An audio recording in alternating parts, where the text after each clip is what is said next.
À première vue, le jeune homme que vous voyez à l'écran est un petit enfant. C'est un simple adolescent, il a 15 ans. Avec son visage innocent, l'allure discrète, presque timide. Je vous invite à vous mettre dans sa peau. Repensez quand vous aviez son âge, lorsque vous aviez 15 ans. Imaginez traîner dans les quartiers, Junior concevait un robot révolutionnaire pour l'agriculture. Nous voulions concevoir un robot, et cela tout seul. Un projet si impressionnant qu'il avait attiré l'attention du Google Science Fair, une compétition internationale réservée aux génies en herbe. Le président l'avait reçu, encouragé et facilité même pour son voyage au Rwanda pour qu'il puisse parfaire sa formation en robotique. Gamin prodige s'est retrouvé dans des polémiques, des accusations d'arnaque, contraint de promettre des remboursements pour sauver ce qu'il lui reste de sa réputation. Et je te promets que demain, que tu vas m'envoyer le mail avec les informations et avec le site, tu auras gain de cause. Économique. Mais sa vie commence déjà par un drame. Son père décède avant même sa naissance. Sa mère se retrouve seule pour élever un gamin qui ne le sait pas encore, mais qui va faire parler de lui dans le monde entier. Enfant, Junior n'est pas comme les autres. Là où ses copains jouent au foot dans la cour, lui, il demande des radios pour comprendre comment ça marche. À 10 ans, il passe des heures devant l'ordinateur familial à télécharger des documentaires sur YouTube. Il ne télécharge pas des vidéos de gaming ou des divertissements, non, parle pas de ça. Il télécharge des cours de programmation, de robotique et d'intelligence artificielle. Sa mère ne comprend pas et se pose la question, mais qu'est-ce qui arrive à mon fils? Il devient fou avec ses machines ou quoi? Mais Junior, lui, il a trouvé sa passion. Il dévore tout ce qu'il trouve sur Internet. Il apprend en autodidacte, seul dans sa chambre, avec pour seul professeur des vidéos YouTube et des forums en ligne. À 13 ans, il maîtrise déjà des concepts de programmation que la plupart des étudiants en informatique ne voient qu'en 3e année d'université. Et puis, à 14 ans, il a cette idée de génie. Le Bénin, comme tout le continent africain, a un énorme défi agricole. Les rendements sont faibles, les techniques sont archaïques, et Junior se dit, et si la robotique pouvait résoudre ça? Je vous parle ici d'un raisonnement qui est tenu par quelqu'un qui a 14 ans. Il commence d'abord à bosser sur un projet de robot agricole. Pas un petit jouet, non. Il va faire un vrai robot capable d'optimiser les cultures, d'analyser les sols, de révolutionner l'agriculture béninoise. Le projet est si innovant qu'il attire l'attention du Google Science Fair, une compétition internationale, je dis bien internationale,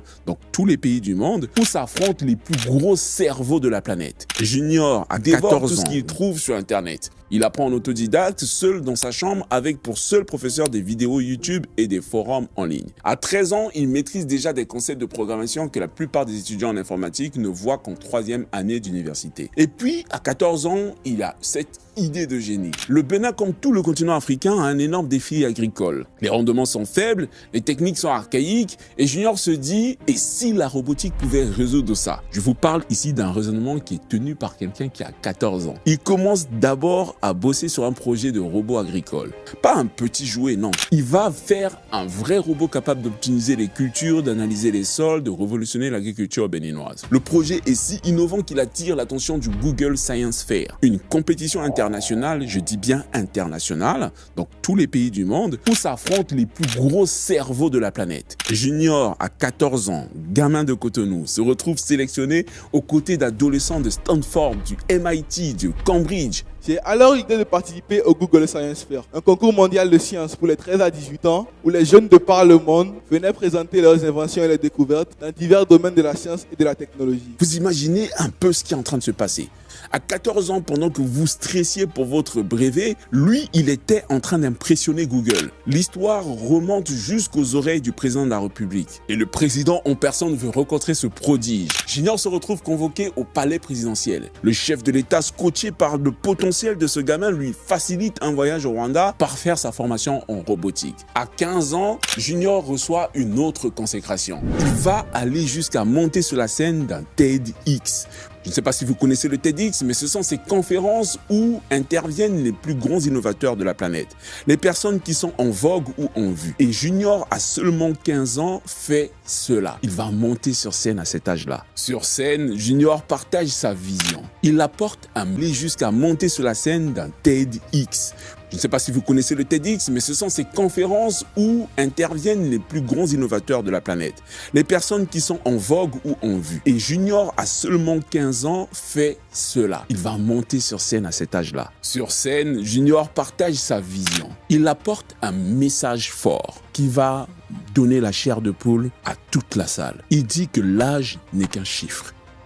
Et c'est un message extraordinaire, puissant et qui donne espoir sur la nouvelle génération africaine. Il montre que à n'importe quel âge, on peut transformer l'Afrique. Il parle avec la passion d'un Steve Jobs, avec la conviction d'un Elon Musk. C'est juste incroyable. Dans la salle, tout le monde se dit la même chose. Ce gamin va révolutionner le continent. Et franchement, tous les signaux étaient au vert. Un génie autodidacte, une vision claire, le soutien présidentiel, une reconnaissance internationale. Junior avait tout pour devenir le nom africain de la tech mondiale. Celui qui allait faire sortir l'Afrique de la dépendance technologique. Va aller jusqu'à monter sur la scène d'un TEDx.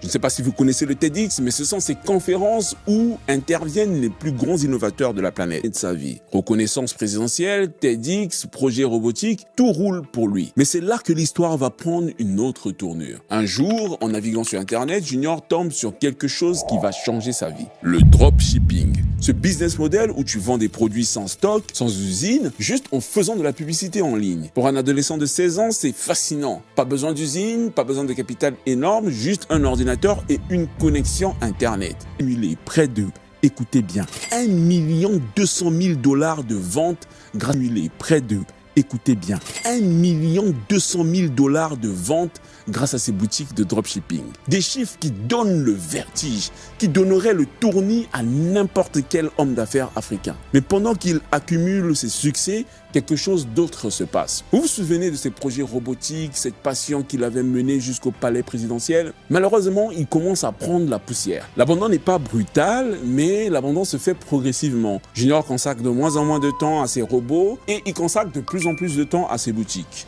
La robotique devient un hobby et ensuite ça devient un souvenir. Je pense qu'à sa place, tout le monde aurait fait le même choix, surtout qu'il avait une activité qui fonctionnait et qui fonctionnait plus que bien. À 17 ans, Junior prend une décision qui va tout changer. Il décide de raconter son histoire. Il commence à construire méticuleusement un personal branding sur les réseaux sociaux. Il va sur Facebook, sur Instagram, sur YouTube et partout, il porte le même message. Je suis millionnaire à 17 ans grâce à l'e-commerce.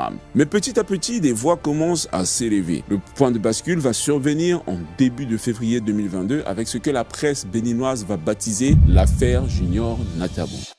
Les accusations d'arnaque vont fuser sur les réseaux sociaux et là, les masques vont commencer à tomber. Fabrice Menizou, développeur béninois, balance la bombe comme quoi l'article Forbes qui faisait l'éloge de Junior serait en réalité un publi-reportage payé à 10 000 €.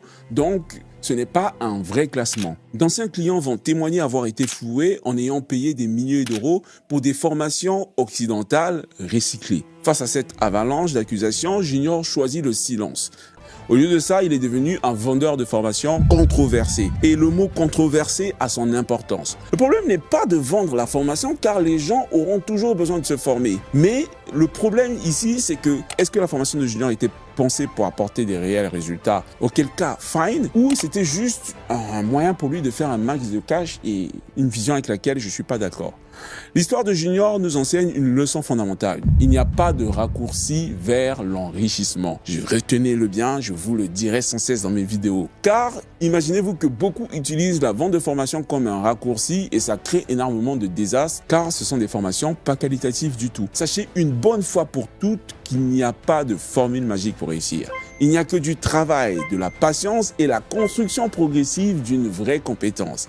Alors, avant de sortir vos économies pour la énième formation qui vous promet la lune, posez-vous cette question fondamentale. Et si j'investissais plutôt ce temps et cet argent à développer un vrai talent? Parce que au final, les vrais entrepreneurs de demain ne seront pas ceux qui auront acheté le plus de formations.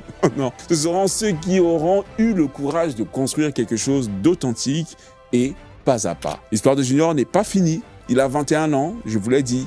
Il peut encore se réinventer, mais pour toute une génération qui le regarde, il est temps de comprendre que les vraies réussites ne se vendent pas en formation à 4 000 €. Elles se construisent jour après jour, avec la sueur, avec les échecs et une vision qui dépasse le simple appât du gain. Si vous avez aimé cette vidéo, n'hésitez pas à vous abonner. Vous êtes encore jusqu'à présent près de 70% des personnes qui regardent cette chaîne qui n'êtes pas abonnées. C'est un scandale. Si vous continuez comme ça, YouTube ne va pas montrer ce type de vidéos qualitatives à toutes les personnes en Afrique et partout dans le monde qui en ont besoin. Abonnez-vous. N'hésitez pas à liker cette vidéo, à laisser un commentaire des familles.